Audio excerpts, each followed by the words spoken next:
Good morning and a very very happy morning. We are reading the Ikigai journey और उसका हम तीसरा part book का शुरू कर रहे हैं, a journey through our present. Book के पहले हिस्से में हमने बात की फ्यूचर की, भविष्य। दूसरे हिस्से में बात की पास्ट, जो बीता हुआ हमारा समय है। अब हम बात करें प्रेजेंट, यानी इस समय की, इस पल, इस मोमेंट की। टाइटल है इस bringing our past and future together in the eternal present of our life. अब हमारा जो बीता हुआ भूतकाल है, जो हमारा आने वाला फ्यूचर है, ये हमारी आज की मोमेंट के अंदर शाश्वत है। हमारी जिंदगी में यही पल शाश्वत है। और राइटर कहता है कि हमारी जर्नी के जो ये फाइनल डेज है, ये हमें जापान का जो कोस्टल टाउन है, इस वहाँ ले गया। ये जापानीज लोगों के लिए एक तरह से बहुत ही पवित्र और इम्पोर्टेंट जगह है। जितने भी शिंटोइस्ट श्राइन है, सबसे इम्पोर्टेंट श्राइन उसका यहाँ पे मिलता है, यानी सब श्राइन मतलब पूजा का स्थल। तो यहाँ पे पहुँचने के लिए वो ट्रेन से पहुँचे, वहाँ से उन्होंने टैक्सी ली और बिल्कुल जंगल के बीच में जो रियोकान है उसको देखने के लिए वो पहुँचे। सो रियोकान के अंदर वो रुकने के लिए गए और जहाँ वो गए वहाँ के आदमी ने बताया कि ये यहाँ का सबसे अच्छा रुकने की जगह है। और ईस्ट श्राइन जो है वो यहाँ के ही जंगलों में बिल्कुल पास में है। जब सुबह हुई और उन्होंने अपने कमरे की विंडो को खोला तो उन्होंने देखा कि ईस्ट श्राइन का जो वुडन स्ट्रक्चर था वो जंगलों के पेड़ों के बीच में से उन्हें दिखाई दे रहा था, बिल्कुल वैसे ही जिस तरह से जंगल के अंदर रहने वाले लोग अपने आसपास की जो नेचर है, जो प्रकृति है, उसके साथ बिल्कुल हार्मनी में रहते हैं। पेड़ पौधे, नदियाँ, जिंदगी जो आसपास है, कैमी गॉड जो वहाँ के भगवान हैं, जो और साथ में ये पूरा श्राइन, ये बिल्कुल एक लयता में। इस श्राइन जो है ये जो सूर्य की देवी है उसको डेडिकेटेड है।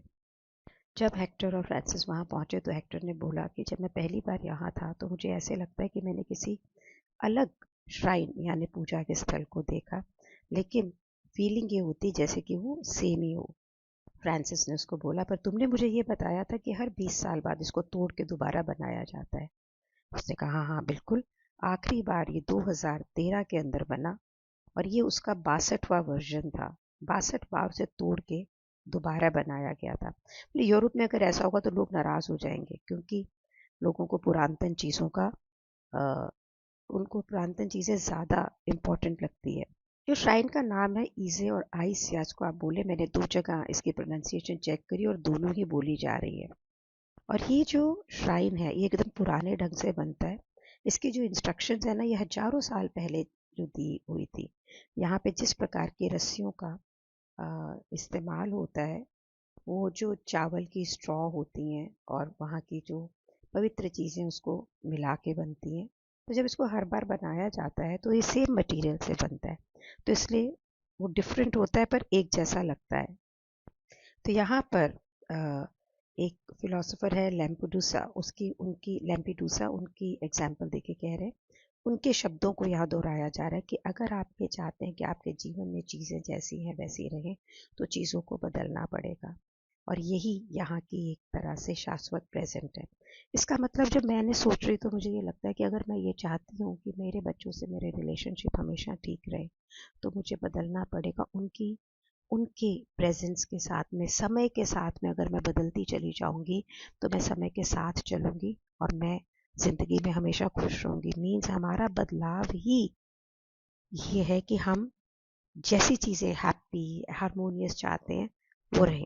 सो इस श्राइन का बार बार टूट के बनना, उसका हारमोनियस से प्रकृति के साथ बिल्कुल हारमोनियस होना ही उसको इंस्पायर किया राइटर्स को कि प्रेजेंट के बारे में, इस मोमेंट के बारे में वो इस बुक में यहाँ से लिखें। जनरली जो राइटर होते हैं वो मेडिटेशन के बारे में लिखते हैं कि इस मोमेंट के अंदर रहना, जब वो प्रेजेंट मोमेंट के बारे में लिखना चाहते हैं। लेकिन इस बुक के ऑथर्स ये मानते हैं कि कोई भी एक्टिविटी जो हमें हमारे प्रेजेंट मोमेंट के अंदर रखती है वही हमारा फ्लो है, वही हमारी इकिगाई है। कोई भी आर्टिस्टिक एक्टिविटी एक बहुत ही अच्छा तरीका है कि आप अपनी माइंड, अपने स्पिरिट को प्रेजेंट मोमेंट में लेकर आएं। इस प्रेजेंट मोमेंट में ही जिंदगी की सबसे अच्छी अचीवमेंट्स होती हैं। यहीं पे सारे चेंजेस नर्चर होते हैं, क्योंकि ये मोमेंट बिल्कुल टाइमलेस है। तो क्या आप रेडी हो कि इस मोमेंट, जो ये मोमेंट कभी खत्म ही नहीं होता, आप ये देखो, this moment, next moment, next moment, it's always creative, it's always present. So मैं एक बार ना एक मेडिटेशन का ग्रुप था, उसके बंदे को सुन रही थी, कहानी में कईयों को सुनाती हूँ। उसने बोला कि मैं ये तो कमिट नहीं कर सकता कि मैं पूरी ज़िंदगी प्रेजेंट मोमेंट में बिताऊंगा, लेकिन मैं ये कमिट कर सकता हूँ कि मैं ये मोमेंट प्रेजेंट में बिताऊंगा। सो ये मोमेंट प्रेजेंट में बिताया, और अब ये मोमेंट प्रेजेंट में बिताया, और अब ये मोमेंट प्रेजेंट में बिताया। सो जो 21st स्टेशन है इस बुक में, वो है प्रेजेंस।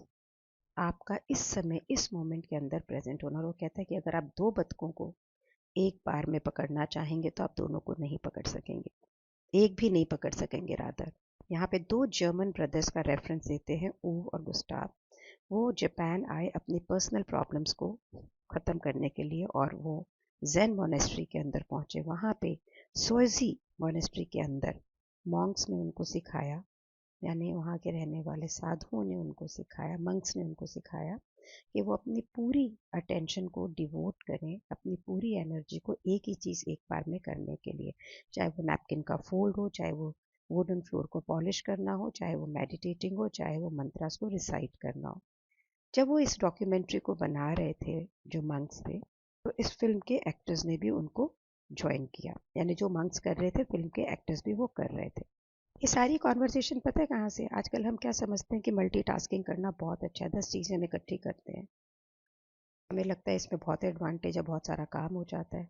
तो बहुत सारी स्टडीज़ ने ये शो किया है कि हम ह्यूमन बीइंग्स मल्टीटास्कर्स नहीं हैं, क्योंकि हमारे पास लिमिटेड अटेंशन है, जो कि हम किसी एक चीज़ के ऊपर दे सकते हैं। सेकेंडली, हर बार हम एक टास्क को जब छोड़ते हैं और दोबारा उस पर जाते हैं, तो फिर हमें उससे थकावट होती है। और यही बात इस चीज़ को एक्सप्लेन करती है कि बहुत सारा काम अलग अलग तरीके का इकट्ठा करने के बाद में हमें कितनी थकावट होती है। अगर आप देखो कि एक माली या एक पेंटर 4 घंटे 5 घंटे एक ही काम को करता रहता है, पर वो बिल्कुल भी थकता नहीं है। आपको ऐसा लग रहा होगा कि आप एक यूट्यूब पे वीडियो देख रहे हो, अपने एग्ज़ाम को रिवाइज कर रहे हो, या अपने सेल फोन के ऊपर कुछ मैसेजेस कर रहे हो, आप बहुत सारे काम इकट्ठे कर रहे हो। लेकिन अगर आप ये तीनों कामों को अलग अलग से करें, तो आप ये देखोगे कि आपके काम बेटर होंगे और आप बेटर प्रोग्रेस बनाओगे। तो ज़ेन का इसेंस, सार क्या है? माइंडफुलनेस, सचेतना, इस मोमेंट को पूर्ण रूप से जीना, अपनी बॉडी को पूर्ण रूप से फील करना, चैतन्य होना, आप जो भी कर रहे हो।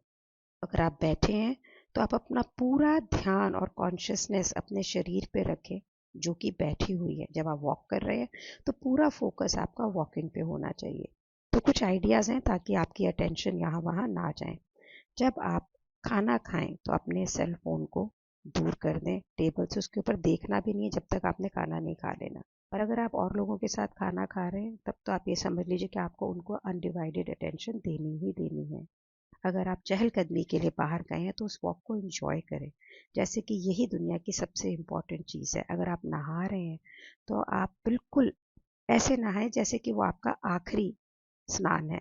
हर इंस्टेंट को, हर हर मोमेंट को, हर वो गर्म पानी, हर वो स्ट्रोल की हवा, उसको बिल्कुल वैल्यू दें।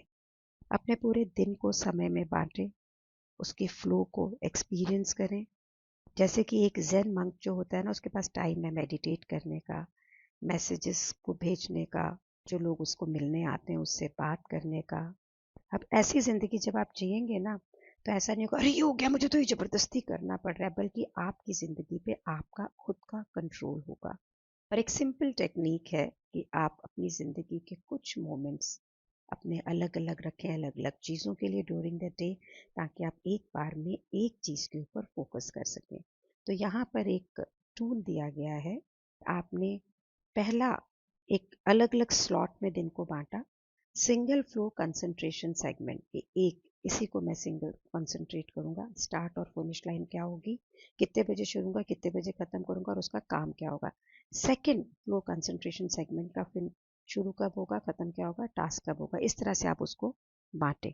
सो जो हमने पोमोडोरो टेक्निक करी थी चैप्टर 12 के अंदर, वो ईच फ्लो सेगमेंट को बहुत ही अच्छे से एक्सप्लेन करती है। बाकी समय जो आपने अपने टास्क में डाल दिया, आप जैसा चाहे वैसे जिए। आपको पूरी ज़िंदगी तो पूरा दिन ज़ेन की तरह नहीं बितानी है, मंक की तरह, लेकिन जो मेन काम है आपके वो बिल्कुल फोकस होके करने हैं। अगर आपको पोमोडोरो टेक्निक नहीं ध्यान है तो आप चैप्टर 12 पे दोबारा जा सकते हैं, which is on page number 94। तो आप उस ऑडियो को चेक करें। हेक्टर अपना एक्सपीरियंस बता रहे हैं कि इस समय वो नागानो माउंटेन्स में वॉक कर रहे थे, तो उनको ऐसे लग रहा था जैसे कि वो किसी पुराने डिस्टेंट पास्ट में चले गए। एक बुद्धिस्ट टेम्पल था और उन्हें वहाँ पे देखा कि मंक्स मेडिटेट कर रहे थे, बहुत ही कम चीज़ों वाले कमरे के अंदर। जब सेशन एंड हुआ तो एक मंक हेक्टर के पास आके बेंच पे बैठ गया जहाँ पे हेक्टर ग्रीन टी ले रहे थे। उन्होंने देखा उस मंक ने फट से अपनी जेब से एक आईफोन निकाला और बड़े आराम से लोगों से वो बात कर रहा था और खूब हंस भी रहा था। फिर उसने अपने आईफोन को जेब में डाला और हेक्टर को बोला कि वो कौन है, उसके बारे में सब कुछ पूछा। जिस वक्त वो हेक्टर से बात कर रहा था वो बिल्कुल हेक्टर के साथ ही में था और उनकी आंखों को आंख देख के बात कर रहा था। उस समय हेक्टर ही उसकी जीवन के फोकस था। तो हेक्टर ने उसको पूछा कि आप ज़ेन लाइफ प्रैक्टिस कर रहे हैं तो क्या ये आईफोन आपको डिस्ट्रैक्ट नहीं करता? उसने बोला, मेरी जिंदगी का हर चीज़, अगर मैं बैठा हूँ तो ज़ेन है, वॉक कर रहा हूँ तो ज़ेन है, अगर मैं आईफोन से बात कर रहा हूँ तो वो ज़ेन कर रहा है। कहने का मतलब ये है कि अगर आप जो भी चीज़ अपनी पूरी फोकस के साथ कर रहे हैं वो आपको ज़ेन जिंदगी के लिए लेके जा रहा है आगे। यानी एक ऐसी जिंदगी जो बिल्कुल आप फोकस होके जीते हैं, प्रेजेंट मोमेंट में रहते हैं, वो जिंदगी। तो इस चैप्टर का पूरा, स्टेशन का पूरा मतलब क्या है कि मल्टीटास्किंग ना करके आप जिस चीज़ को करें उसको बिल्कुल फोकस से करें, ताकि आप इस मोमेंट के अंदर रहें। नंबर वन, आप हैरान नहीं होंगे, परेशान नहीं होंगे, और उसमें क्योंकि आप पूरे ध्यान से करेंगे तो आपको रिजल्ट भी बेटर आएगा। So I have started doing many of it. What about you? तो मैंने ये देखा है कि मैं पहले से ज़्यादा पीसफुल हो गई हूँ, more than anything else. I become much more peaceful. पहले मैं बहुत सारी चीज़ें इकट्ठी करती थी, तो आप उसको देखेंगे तो आप देखोगे मानसिक शांति बहुत है। एंड अगर मानसिक शांति है ना तो बहुत सारी चीज़ें बहुत अच्छी होती हैं। करके देखिए। Thank you so much for being in my life. Thank you so much.